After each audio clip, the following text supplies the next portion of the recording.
Today's Bible reading is taken from Book of Isaiah chapter 38 verses 1 to 6, 21, 22, 7 and 8, and today's Gospel according to Matthew chapter 12 verses 1 to 8.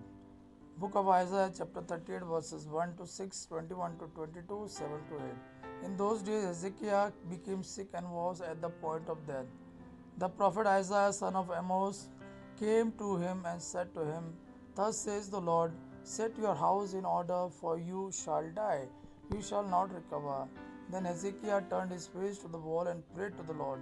Remember now, O Lord, I implore you, how I have walked before you in faithfulness with the whole heart, and have done what is good in your sight. And Hezekiah wept bitterly.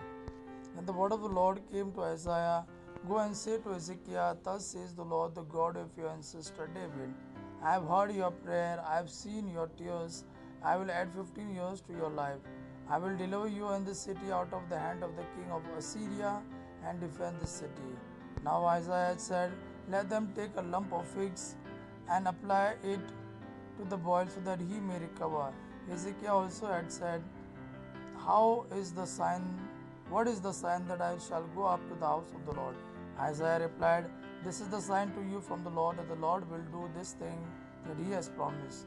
See, I will make the shadow cast by the declining sun on the dial of Ahaz turn back 10 steps. So the sun turned back on the dial the 10 steps by which it had declined. Today's Gospel according to Matthew chapter 12 verses 1 to 8.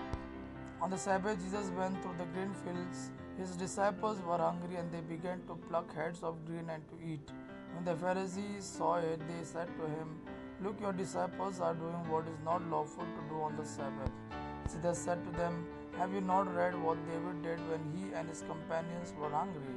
He entered the house of God and ate the bread of the presence, which it was not lawful for him or his companions to eat, but only for the priest. Or have you not read in the law that on the Sabbath the priests in the temple break the Sabbath and yet are guiltless? I tell you something greater than the temple is here.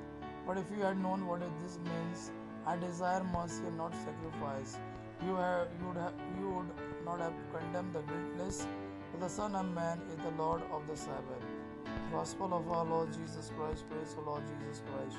May God our Father and His Son Jesus fill you with His mercy, peace, and love. Amen.